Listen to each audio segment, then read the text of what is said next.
butter alternatives. Are they healthy or are they harmful? You really got to read the label to understand these ones. Today, we're investigating. And how much arsenic is in your favorite gluten-free foods? All kind of crackers and pastas and breads, pretzels, even pizza. Regular exposure can increase the risk of lung and skin cancer, heart disease, and type 2 diabetes. We investigate. Coming up next.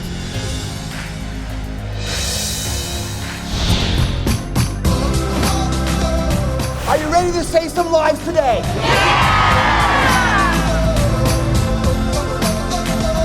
I love you, Dr. Oz.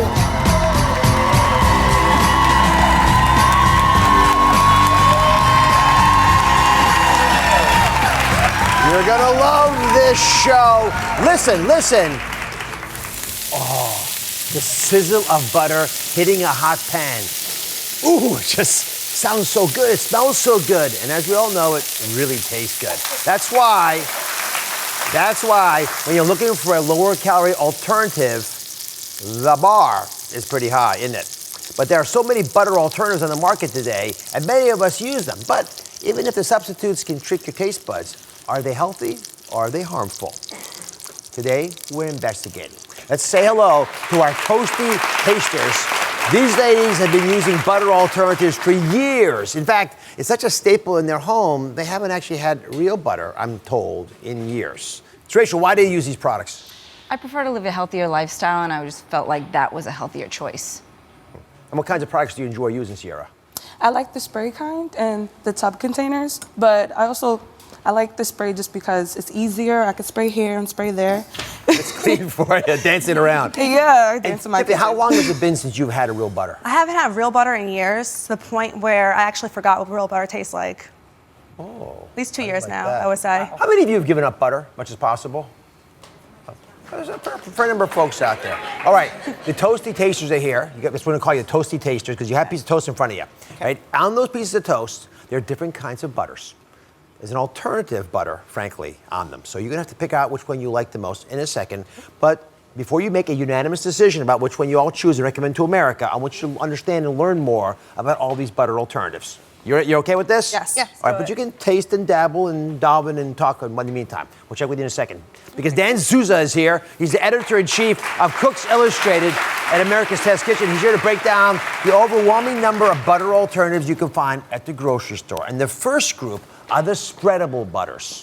These are blends of half butter, half oil. Yep. Got you an example right here. That's right. It's about half the saturated fat because it's only half butter. That's right. But it does have a similar total fat content. Right, and that's an important point. You're substituting fat for fat. So these are not a low-calorie product by any means. The interesting thing about them is we're starting with butter, which is solid, very, very firm in the fridge, right? And we're adding a liquid oil, which is not firm in the fridge, and that's what gives you that nice spreadability. So they're great for putting on toast and bread. They're also totally useful, and they work really well for sautéing and melting. We use oil to cook with, and we use butter, so it's just a combination of the two. So if you're looking for something that's lower in cholesterol, a little lower in saturated fat, it's great for that. You don't want to bake with spreadable butter. Why not? So when we're looking for baking something like pie dough, we're looking for the butter to actually make these nice sheets that then melt and form those flaky layers like in a pie pastry, and you're just not going to get that same effect. So the firmness that we see in butter in the fridge is exactly why it's perfect for baking. So use these for melting, use them for spreading, and they're fine. Now remember the words, guys. Spreadable butter. We just talked about that. Yep. We could not do this show without revisiting the original butter alternative.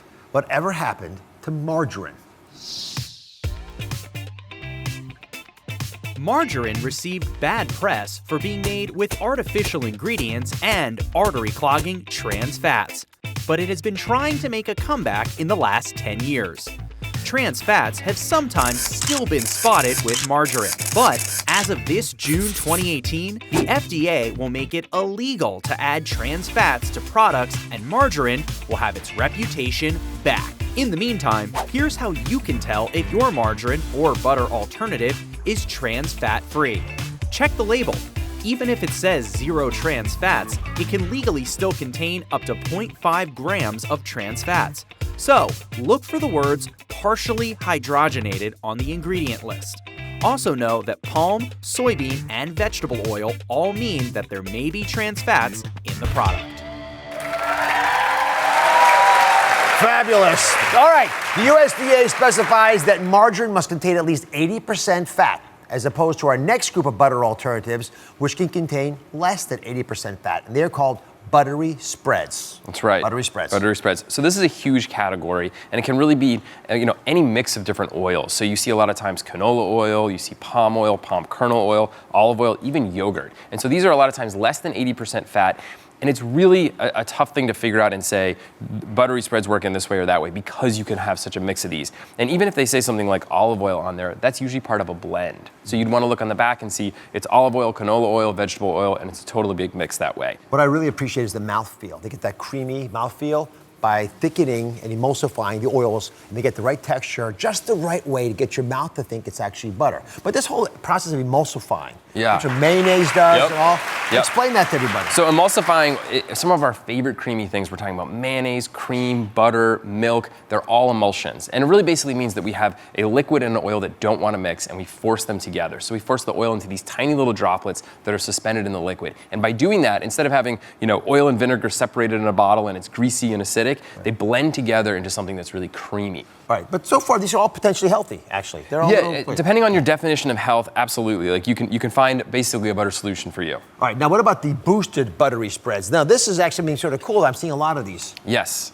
There's a lot of these out there. And so it's interesting, what they're doing is taking, a buttery spread, which could be any of these, and they're adding ingredients to them that they know people want more of in their diet. So omega-3s, we have calcium, we have vitamin D. And on the surface, it looks great because you want more of those in your diet. The problem is, you have to eat this product in order to get those in. And you're much better off just going out and buying omega-3, fish oil or something like that and getting it straight so that you're not consuming, basically a fatty ingredient along with it. Let's just be clear on this, guys. The best way to get omega-3s in your life and vitamin D are not to get a buttery spread. Right? You can get them from real food. Yeah.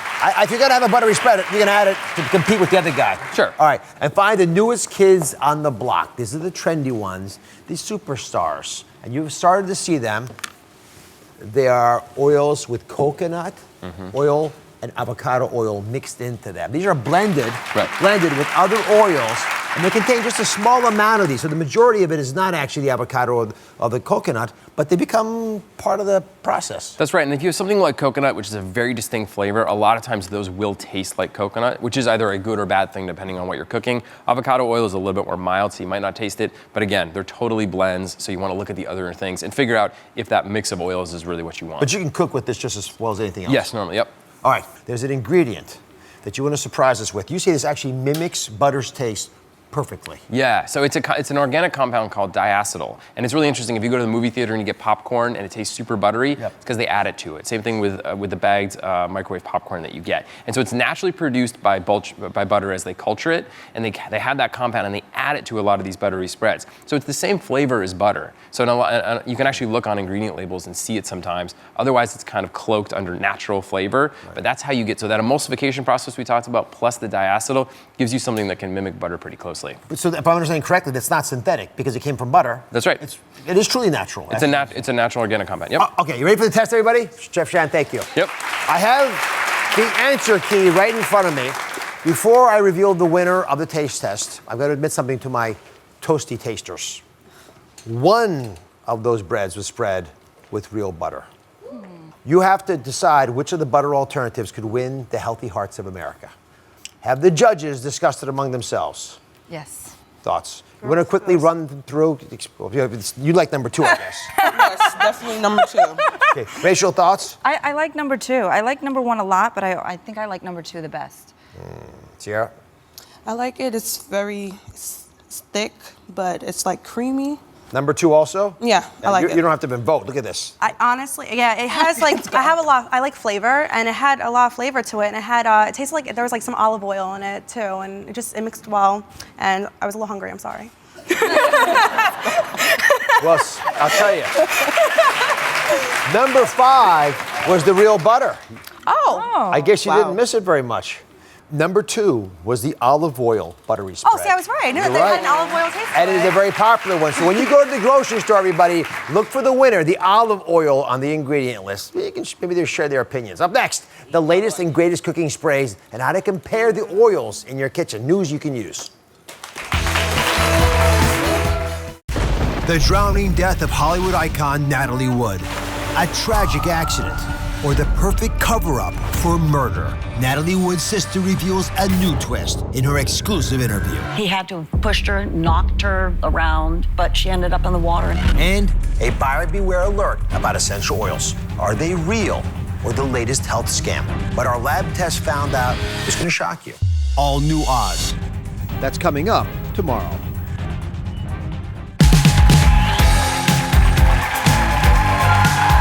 We're back revealing what's the deal with cooking sprays and answering the big question, are they as healthy? So I got Chef Dan here. He's going to explain what makes cooking sprays work to keep foods from sticking to the pan. So I'm going to show you a beautiful demo here. Does this happen to you at home when you take your egg and it just slides out perfectly like that? Well, I usually use regular oil, but no. No, it doesn't, right? So if you're using regular oil, that probably isn't the case. Cooking spray has a secret ingredient that makes it do that. And it's an ingredient called lecithin. Now, it's found naturally in egg yolks and also in soybeans. And what it does is it lowers the surface tension of the oil. So it actually allows the oil to cling very closely to the pan and form this beautiful skim coat that covers the entire pan instead of pooling into areas like a normal oil would. So you have the entire pan covered in oil, the food never actually touches the pan, and you get beautiful results like that. Let's show everyone what we're talking about. And this is not just about putting it on initially the right way. That's the mistake that I think a lot of us, I certainly had been under the impression if I just spread it around in the beginning, I'd be okay. So when you put oil in a pan, here's different kinds of oil. There's your olive oil, let's say, here's my cooking spray. When you put it in, right, the pan, and you heat it up, watch what happens. The heat hits it, the pans begin to unevenly distribute the oil. The oil actually begins to pool in the cooler areas, and the hotter areas dry up. The oil goes away. Exactly, we've seen this at home, right? That happens all the time. So you take yours, I'll take mine. Okay. All right. Now mine, by the way, is well dispersed. Doesn't make a difference to mine because of that lecithin, right? That's you right. Put your egg on the pan. Yep. And what ends up happening? Mine can move around. Mine's dancing. Mine's not going anywhere. Mine's not going anywhere. You lift your whole table up with that. Yeah, right? And mine is fine. It's not going anywhere. Because I've got a diffuse coat here, and you ended up, as I mentioned, pooling in the cold spots, but not having enough in the hot spots. That uneven heating causes a catastrophe. Yep. So now that we know that it's better, what are the downsides? Why wouldn't everyone start using cooking spray like I had? Okay, so there's a couple downsides. We can actually pop over here and I can show you. So it does do an awesome job of coating the pan, which we just saw.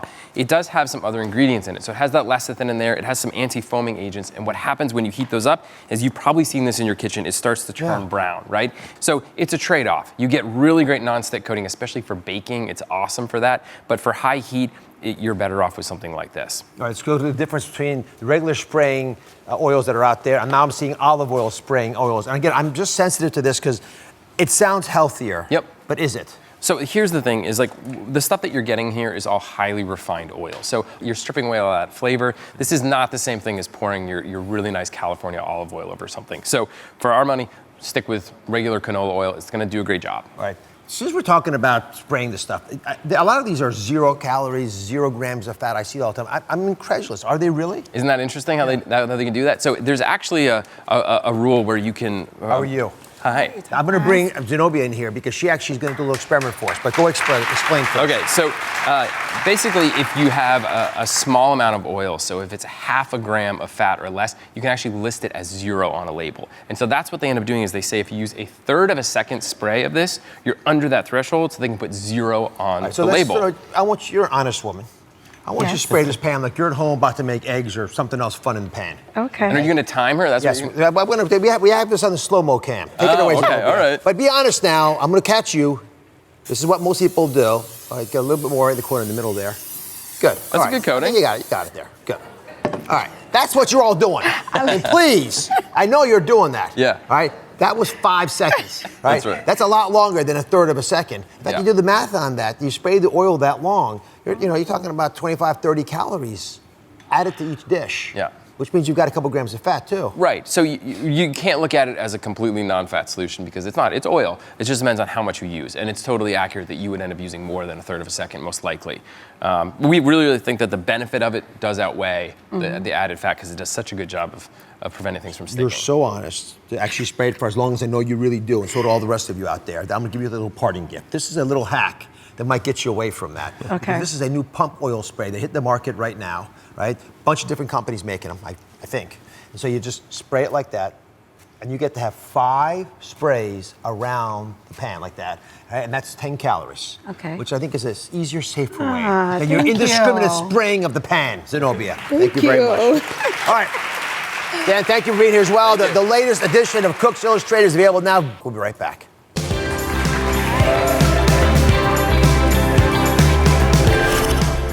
Up next, our Feet to the Fire series continues, and we're asking the question, are your favorite gluten-free foods exposing you to arsenic? We tested the foods you love most, our exclusive investigation, and the results. That is next, so stay with us.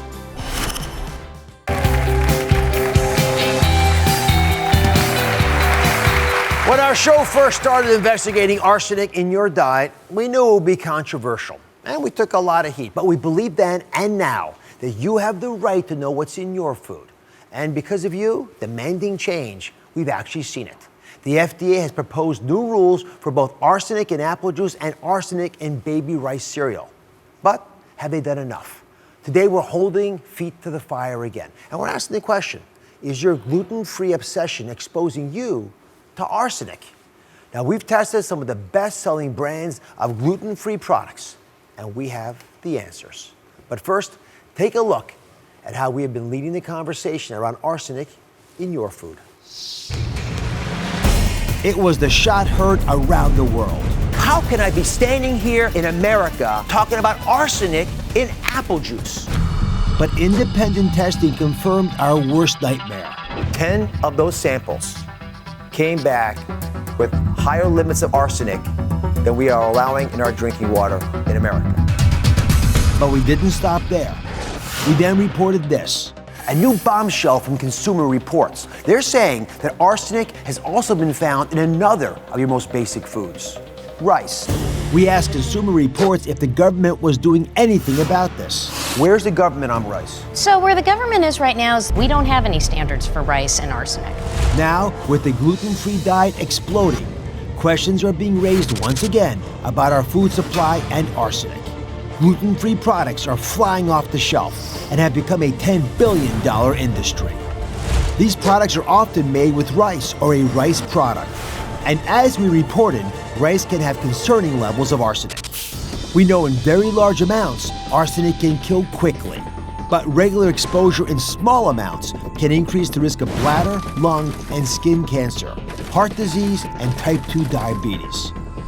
Today, we're holding feet to the fire and testing some of the most popular gluten-free foods to see if you're being exposed to unhealthy levels of arsenic. Nutritionist Dr. Kellyanne Bertucci is here along with Mona and Angie, who are on a gluten-free diet. Thank you for all being here. Kellyanne, most people on a gluten-free diet are actually consuming a lot of rice and rice products. They sure are. They're consuming so much more than ever. And you know what? There's a reason. It's because taste has the same texture and the same consistency as flour products. That's why. So you can have a flour made out of rice, and there you go. Same texture, same consistency, so you don't feel like you're missing anything. Angie, why'd you decide to go gluten-free?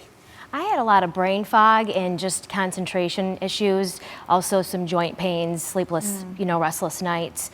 And so I went to my doctor and I had testing done, and I have sensitivity to gluten, so I took it out of my diet. And right away, within the first couple weeks, I noticed a huge difference. I mean, all of that brain fog went away. I was able to sleep better, no muscle joint pains in the morning. Well, did you lose weight? Were you trying to lose weight? I didn't. No, I didn't. I mean, quite the opposite, actually, because I think, like you had mentioned, I ended up going more towards, the carbs, the comfortable, the rice, that kind of stuff, potato chips. So, Mona, when you crave this sort of carby crunch that Andrew was just mentioning, right? What do you go for? I mean, right now in the supermarkets, there's endless amounts of gluten-free products. I mean, they're readily available. So, like you mentioned before, there's gluten-free pretzels, there's gluten-free rice cakes, there's rice chips that sort of substitute potato chips. Even potato chips are also gluten-free. So you get what you want. Right. You're able to go gluten-free. There's a lot of business out there being done around that concept of being gluten-free. Right. Yeah. Did you ever consider the arsenic levels in the food? No, never. Right. It's shocking, actually. I mean, I switched to a gluten-free diet. I switched to gluten-free personal products, avoiding harmful chemicals in my personal products, but never did I think that the gluten-free food was actually contributing also to the harmful effects and the harmful chemical exposure. That's the ironic part. You made the switch to be healthy. Right. Correct. And when folks are making a switch to be healthy and there's a risk that's involved, we got to be open about that. Got to be transparent. That's what the show's always been about, right? Just tell you it out as it is. You can decide. You're smart. I think we have the smartest audience in television. You guys can figure it out. Then tell everyone once you figure it out because they're listening to you. You're the shapers of our opinions oftentimes in our communities. Right. 30% of you watching right now buy gluten-free products. Wow. And 40% of folks believe that they are healthier. So are they? Come on up. Let's talk about what's really going down. So if rice is the main ingredient in your gluten-free products, how much arsenic exposure are you getting? Well, for the answer, we tested some of the best-selling gluten-free products on the market. These are examples. Dr. Kellyanne, these are the biggest concerns for you. Why? They are concerning. You can see what a wide variety. All kind of crackers and pastas and breads, pretzels, even pizza. Here's the problem. If you take a deep dive on the ingredient list, here's what you're going to find. Rice and rice syrup. So we have that problem. So we have to, with all this variety, we have to really be careful because we want to watch the arsenic in these products. So up next, how much arsenic is in your favorite gluten-free foods? We're holding feet to the fire with our exclusive test results when we come back.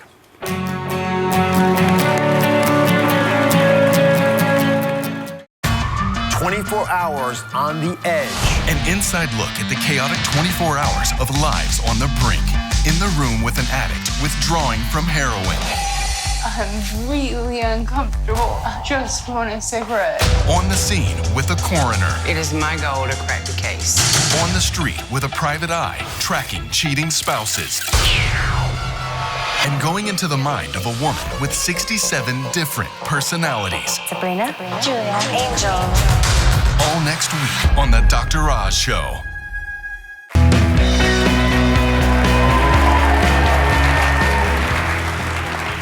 Today we're holding feet to the fire and asking if your gluten-free obsession could be exposing you to arsenic. Now we tested some of the best-selling gluten-free foods out there to see just how much arsenic you could be ingesting. Dr. Michael Crupain is the chief of our medical unit here at the show, and he has been leading our arsenic investigation since we started. So please break down what we tested for. I want to give you credit, not just here, but at Consumer Reports where you came from. You really have been on top of this issue. So wake us all up to what's really going down. All right, thanks, Dr. Oz. Well, we went out to the grocery store and we bought this wide variety of gluten-free foods like breads and pizza and cereals and pasta. The med unit packed them up and we shipped them off to one of the best labs in the country. And they tested for inorganic arsenic, total inorganic arsenic. And there's lots of different types, but the inorganic is the most concerning. And that's because long-term exposure to just tiny doses is associated with increased risks of cancers and other chronic diseases like heart disease, diabetes, neurological problems. So you led me to the water, but give me a little bit of it. What did you actually find? And again, these are the foods we are all eating and lots of it. So in everything we tested, we found detectable levels of inorganic arsenic. In everything? In everything. But inorganic arsenic is a naturally occurring thing. So no one's adding it to the food, it's getting into the food. And rice is a plant that really likes to take that arsenic up if it's there, and most gluten-free foods have some rice in them. So we find that gluten-free foods that do have rice tend to have more arsenic in them than the ones that don't. And when we looked at all of our results, we saw widely varying levels. So some were relatively low and some were relatively higher. But going over the numbers is a little complicated, so I set something up for you over here to try to make it really easy for everyone to understand. So we don't have limits for arsenic in our foods, but we do have limits for water. And the FDA has proposed that we don't allow more arsenic in our apple juice than we allow in our water. So we'll use apple juice as a benchmark. So if you have one serving of apple juice, that's about 2.3 micrograms of arsenic. Okay? So then we can compare what we found in this test. So if we look at the gluten-free cereal, which is made with rice, we see that it has about the same amount of arsenic that would be allowed in that glass of apple juice, 2.2 micrograms. Okay, so not more than a glass of water, but it's concerning that it's there at all. That's right. Okay. Then we looked at the gluten-free bread, which was also made with rice, and we saw about half of what you would be allowed to have in that glass of apple juice, so 1.2 micrograms. Perfect. Okay. And then, last but not least, we looked at this mac and cheese, which was also made with rice pasta, and we found 4.2 micrograms, so almost double what you would allow in that glass. Now, If you eat one of these foods once in a while, it's not a big deal. But I'm worried about people who are on a gluten-free diet who are eating all of these in one day. They're getting exposed to about 3 times as much arsenic as you would allow in 1 glass of apple juice. Somebody got Mona Angie who'll be watching, Angie's jaws just dropped and hit her lap. So, do you guys eat these foods consistently? Yes.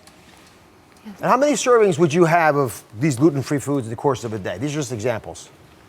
I mean, I start my morning off with a gluten-free cereal, so you know, sometimes the mac and cheese is in my diet, and definitely the bread, so. Mona? Yeah, I mean, probably daily. I'll have cereal, I'll have a piece of toast, and I frequently use gluten-free pasta, so almost multiple servings a day. So a large number of Americans are doing that. So what's your takeaway? So the bottom line is that I wish consumers didn't have to worry about this at all. FDA really needs to set a limit for foods like we have for water. Then they wouldn't have to. Now, the rice industry is concerned about this, and I know they're doing work, and they're trying to figure out how to grow rice with less arsenic. But until we get there, the best advice is to eat a varied diet. So I'm not saying don't eat these foods, just don't eat these same foods every day all the time. There's lots of other options that have gluten-free grains that aren't rice. So mix some of those in. They're really good. Thank you all, and thanks for leading the fight on this. Thank you. All right, so speaking of that, Dr. Kellyann is back with the best gluten-free and rice-free alternatives to these foods. You can follow Dr. Goupain's advice. You can limit your arsenic exposure. So first off, if you're looking for a whole grain that doesn't have rice in it and the risk of arsenic, you say millet. I love millet because it's lower in arsenic and it's fluffy like rice. So you kind of feel like you're getting the same thing. And if you buy it in the store, it's likely to be pearl millet, which is the most common type. And this has B vitamins and calcium and magnesium and iron, all those things we love. And my favorite nutritional 1-2 punch, which is always protein and fiber. And with this comes benefits. We know that makes it heart healthy. It helps with cholesterol, helps with diabetes. And I love, love, love, love this. Anything that helps digestion, I'm all for, and this does it. So you have friends with benefits, now you have fiber with benefits. Think about that. I like to put a little flaxseed oil on my milk. One of my favorite things to do. Just mix a tiny little fat in there, it's so good. Okay. It actually gives it a good taste. Now for the packaged foods, she wants you to look for quinoa on the label as a primary ingredient. And these are some examples you've given to us, the pastas and the quinoa chips. These are pretty commonly found. Yeah, they are. And what I love about it, again, lower in arsenic, and it's a great protein source. And here's what's interesting. It's actually a seed. Some people call it a pseudo grain because we cook it like a grain and we consume it like a grain, but again, it's a seed. And a fun fact, back in the Inca era, they would call it the mother of all grains. It was considered sacred. It's actually a very special grain. It has amino acids, low glycemic index, which means it doesn't impact your blood sugar negatively, and it's a real firm, solid seed. So you can make pastas and crackers and all the things that we love. This is really good. It's really good. I really advise everyone to try the mother of all grains. And now you can all spell it, right? We learned how to spell quinoa. Yeah. Great Scrabble word. Take some time. And also, if you want a grain-free way of getting that crunchy satisfaction that Mona was talking about earlier, very little risk of arsenic exposure, and these little Parmesan chips of yours. My family goes crazy. My boys devour these. They're so simple. All they are is baked Parmesan. That's it. You can buy them. You can make them super easy. They give you that savory taste that we all love. Again, lower in arsenic, maybe no arsenic. So it's perfect. And if you have a snack 911 emergency, these are your guy. You know what I love? When we identify a possible problem, and then we have great solutions to the issue. So I'm not giving you a headache, I'm giving you a solution. That's it. Thank you very much, Kellyann. Thank you. Up next, the secret reason gluten sensitivity is on the rise and what you can do today to actually reverse your symptoms. Do you know where your hamburger meat really comes from? Or what to buy at the grocery store? We investigate the biggest questions you have about the most popular meat in America. Ground beef, all new Oz. That's coming up Friday.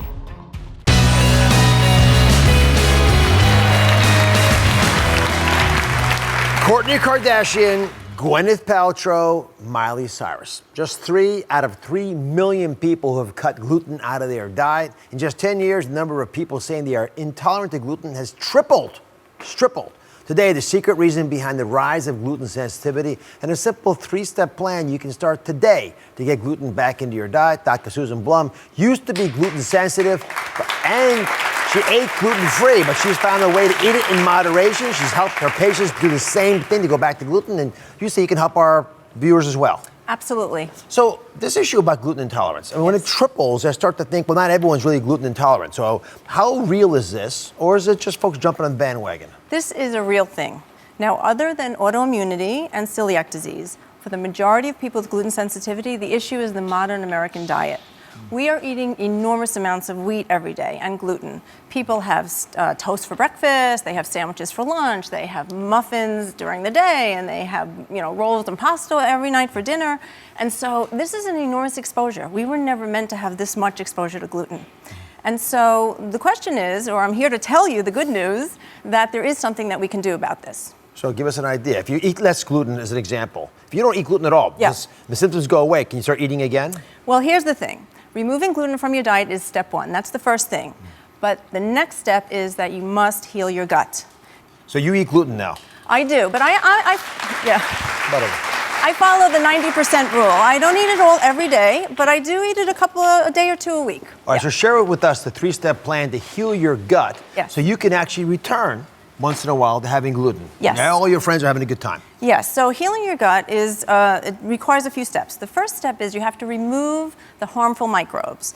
The gut microbiome or the good gut bacteria are really important. A healthy gut has really robust and strong and good flourishing microbes. Sometimes there's weeds in the garden and there are overgrowth of bad bacteria, parasites, weeds, candida. Some people talk about candida. I call them weeds in the garden. Oregano, it's really nice for helping remove those weeds. It's an herbal antibacterial. Now we have a tea form here, but I know in your practice you'll often use pills. Yes, exactly. But the tea is sort of nice because in some ways you're giving your gut a tonic of a chronic, constantly sort of helping to prune the garden, right? It tastes healthy. It tastes healthy, but I do use oregano capsules, in my practice to give people an extra boost to clean out those microbes. My favorite home remedy, it seems, I know. at this point, apple cider vinegar. So many of you are writing in saying that you have benefits. Explain why you use it in folks who have gluten intolerance. Yes, so for a couple of reasons.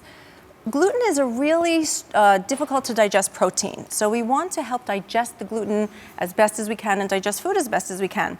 Apple cider vinegar is known to sort of enhance your own body's capacity for digesting food. So it'll help you break down that gluten particle a little stronger. The other thing is that apple cider vinegar has some prebiotic function as well. So it helps you grow that in a garden. You're going to feed those beautiful, healthy microbes in your gut, which ultimately strengthen the intestinal lining, which ultimately reduces food sensitivities. So it makes the engine run smoother. Yeah, we're tuning up the engine here so that people can eat the foods that they haven't been able to tolerate previously. In addition to changing the bacteria that are currently there, you also want to add different bacteria, the probiotics. Yes, and so I love probiotics are influencers. They improve the whole ecosystem of the gut. We have to think of the gut as an ecosystem, not just a quick fix, I guess is the best way to think about that. So the probiotics come in and they help strengthen the intestinal lining, they help prevent you from getting overgrowth of bad microbes, and they help support the good microbes. So food is always best, right? We love food. Because you can eat them all the time. And you eat them all the time. And actually, in most cultures around the world, they have fermented foods in there, and they eat them every day. And so we don't do that in a modern American The diet. pickled foods we do, but we don't, the sauerkraut, not without the hot dog. Just these pickles. Maybe that's really, But kimchi, and now yogurt's become so popular that I think a lot of you have the ammo. But what I want folks to understand is that just because you've had an intolerance to gluten doesn't mean you can never go back to it. Right. That's what's so exciting to me about Dr. Blum's plan. The whole plan, by the way, is on DrOz.com. Check it out, share it with your friends. If you got an issue, try to get past it and share it with us. Be right back.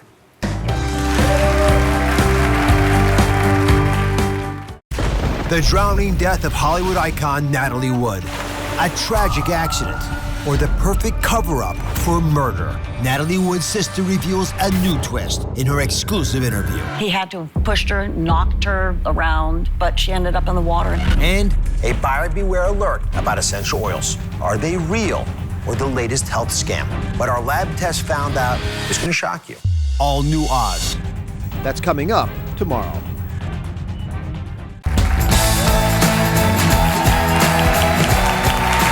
Today I'm rolling out the red carpet for your skin. With awards season here, one thing that celebs seem always able to get right is that dewy, radiant, flawless skin. So today I'm giving you an affordable routine so you can feel good and flaunt your own luminous complexion. And I'm even giving some members of my audience a head start. Look at them there, examining themselves. Here with the insider tips on behalf of my trusted sponsorship partner, number 7, is dermatologist Dr. Whitney Bowe. Thank you for being here. Thanks for having me. When it comes to getting that flawless skin that all these red carpets showcase, what are most women missing? You know, in my practice, I see a lot of TV personalities and celebrities who have to be red carpet ready. And one of the things I've noticed is that my celebrity patients will come in and they're not just focused on the fine lines and wrinkles, even though those tend to pop up first. You know, they'll come in and they'll express concerns over things like age spots, you know, tone, pigmentation, firmness. If you just focus on the wrinkles, it's sort of like spot treating your face. You know, it's much more effective to look at the big picture and to use products that are gonna target a number of different skin concerns, because then you can truly make a difference. You can get that gorgeous glow, that radiant skin, make a difference in your complexion that even other people will notice. All right, let's look at this animation to show you how these age spots and pigments appear on our skin over time. And again, these age spots are caused by UV radiation usually. They can also become present when you get older. The UV radiation hits your skin. Some of these cells, to protect your skin, begin to form pigment. And these pigmented cells grow together, and the melanin that's in there forms these age spots. And as you look at your cheek, you'll see it there. But when you have products that have key ingredients like vitamin C and hibiscus extract, you can end up with less of the pigmented skin and more of the smoother looking skin that you want. So take a look at this. This is your cheek after it's aged with wrinkles, some unevenness, and dark spots. And these age spots become a bit of a concern. And it's, again, the wrinkles and the unevenness are important, but so are these dark spots.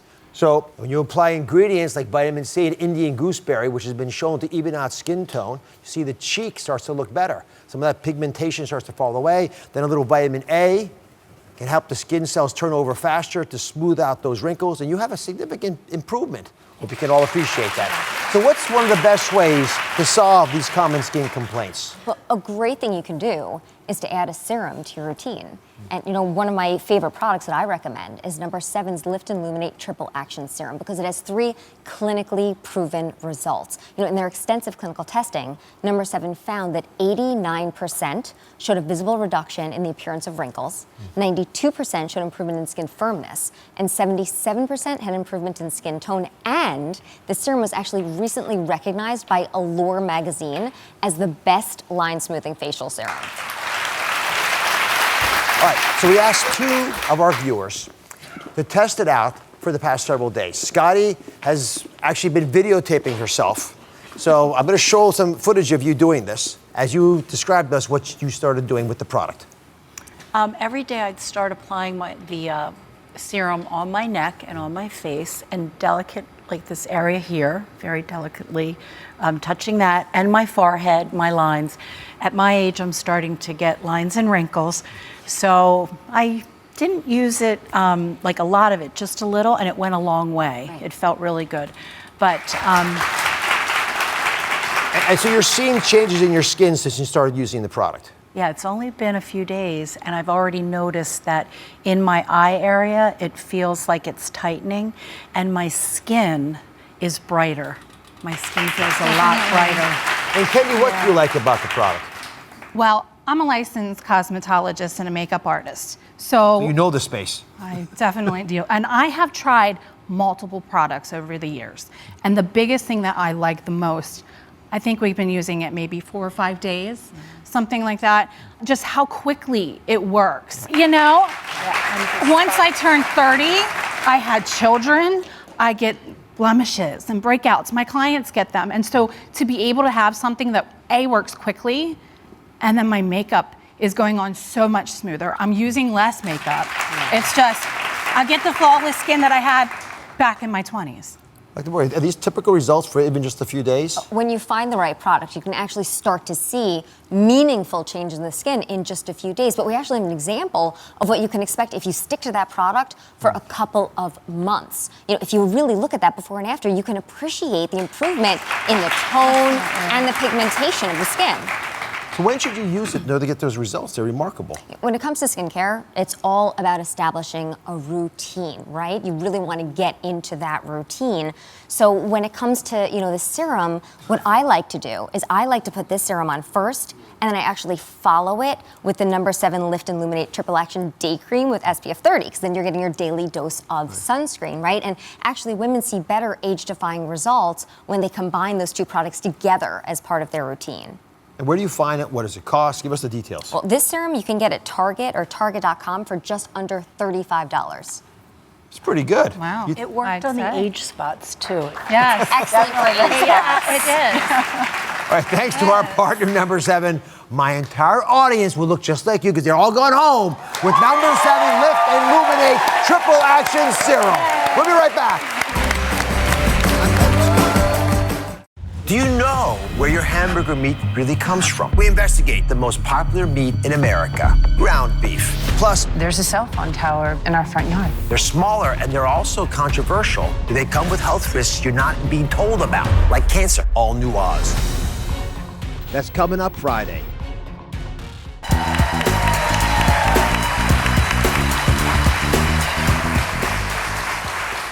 What am I doing? I'm doing this for a reason. I just did a cheek push-up. That's right, a cheek push-up. A new study says facial exercises like these cheek push-ups and others can make you look 3 years younger. It's like a DIY facelift without a needle. Now you're interested, aren't you? All right, check out the results from a study that was done at Northwestern Medicine. This is shocking. This lady and others like her in this study went from this to that in just 5 months. So look at this in here. See this cheek here? It got fuller, and then look how robust it is 5 months later. But that is incredible. Firmer, less saggy skin. Because many techniques that we're always recommending to each other about our skin deal with the surface of the skin. But there's a good way to build the muscle underneath the skin, something we all lose as we age. And think about this. Imagine your biceps, right? If I want to get bigger biceps, how would I do it? I wouldn't put a skin cream on it, right? I'd exercise it. I'd build the muscle up. Same thing happens to work for the face. I reached out to the expert who created the facial exercises for this study that I just talked about to teach us his favorite move. So pay attention, and we're going to do it together right afterwards. This happy face yoga exercise strengthens the muscles of the cheeks and helps to develop the upper lip. Let's start by smiling. Open your mouth to form a long O. Fold your upper lip over your front teeth. Smile to lift those cheek muscles up. Place your index fingers lightly on the top of your cheeks. Relax the cheek muscles. Now lift those cheek muscles back up. Relax again. Lift again. Now let's do 10 of these cheek push-ups. Relax the cheek muscles. Lift the cheek muscles. On the 10th push-up, hold your cheek muscles up as high as you can. Move your index finger away from your face and up toward the ceiling. Imagine you are trying to pull your cheek muscles up. Hold for just a few seconds, then relax. All together now, one more time. All together. And you see it's like a face Kegel. It is, right? You do Kegels for other muscles, do it for this muscle, it'll help you. You guys interested in this? Now they're excited. For more exclusive facial exercises from Gary, you go to DrOz.com. We got them all there for you. Remember, happy and healthy, it starts at home. All right.